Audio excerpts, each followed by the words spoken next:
Hello everybody, it's Peter Roby again with our video blog, and it's December 8th, I guess, of 2011, so we're getting close to the holiday season and the beginning of the new year. Thanks again for those that have been tuning into the blogs and providing some feedback. We appreciate it, and we'll try to take that to heart and incorporate some of that feedback into our future blogs. I thought I'd spread it around a little bit today in terms of the topics, and one of the things that I wanted to talk about was just how funny it's been to watch all the politicking with respect to the BCS football and people lobbying to be in the top two to play for a national championship, for a BCS championship. And you know, you see these coaches that are lobbying for their teams to be considered.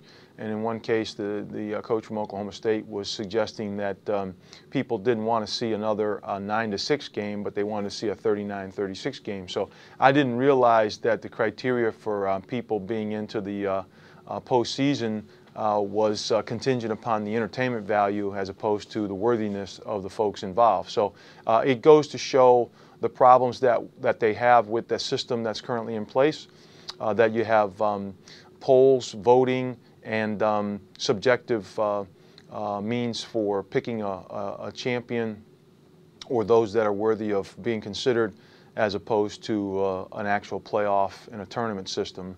And it sounds like they've gotten to the point where even the folks within the BCS are starting to question their role in all of that. And they've started to hint to the idea that they're only going to be involved with managing a championship game and not all the other 30-some-odd bowl games or the top 6 bowl games that are involved with the BCS. So not sure why they're getting to that point. It may be that the public outcry and Congress and others sticking their nose in there has gotten them to the point where they realize that they should be doing it differently. It still doesn't live up to the standard of the NCAA tournament structure, and hopefully it'll evolve to that so that people will be able to see a true NCAA champion for Division 1A football. I also wanted to spend a second talking a little bit about the criteria that we use for retiring a jersey, and I want to make sure that people are clear about why we haven't retired Jose Juan Barea's jersey, for example, given all that he's been able to do since he's graduated, what he did while he was here. And I think there's a little bit of controversy out there. First of all, let us say that we're extremely proud of Jose Juan Barea, the way he's represented Northeastern, and the kind of person that he is, and the career that he's carved out after having a phenomenal career here at Northeastern. As all of you know who follow NBA basketball, he's gone on to win an NBA title with the Dallas Mavericks last year, and we hope that his free agency will result in him being rewarded and getting on a team, if not the Mavs, that appreciate his talents, and that he'll be able to continue his career. Jose chose to leave before he graduated his senior year to pursue his dream of playing in the NBA.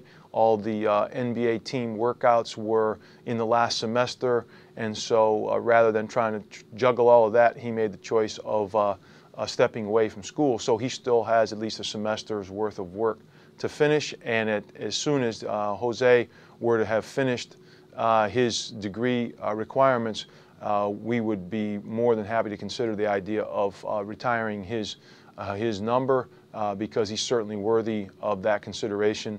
And I think the criteria about, at least while I'm the AD, of honoring folks that have gotten their degrees sends a message that it's about the whole experience here and not just the athletic experience that we're trying to honor. And I would hope that Jose Juan, given the commitment that his family has made to education, would appreciate that, and we hope that there's a chance for us to help him come back and get his degree either while his playing career continues or after he's finished playing.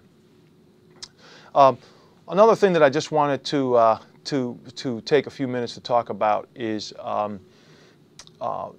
the fan support that we get at our games, how crucial it is, how important that can be in terms of the outcome of the games, the experience for our student athletes, the recruiting impact that it has. You just can't say enough about how important the environment is, how it shows up on Going UTV or on broadcast television, and the impact that that can make, and what kind of message it sends to our student athletes. And in particular, our women's teams, who have really played terrific and had some great performances, both collectively and individually. They are so deserving of all of our support and support of fans all around the country. And it's just heartbreaking sometimes to watch games, whether it's on television or at our own venues, and see sparse crowds, just a lack of real enthusiasm and support for those teams. And the reason it's heartbreaking is because you know the women are working just as hard as their male counterparts to be competitive, to reach their full potential, to represent the institutions that they attend. And in our case, I can tell you, we've got some extraordinary female athletes. We've got national team members. We've got Olympians. We've got All-Americans. We've got all-conference players. We've got as good a talent on our women's programs across the board as there is in this region.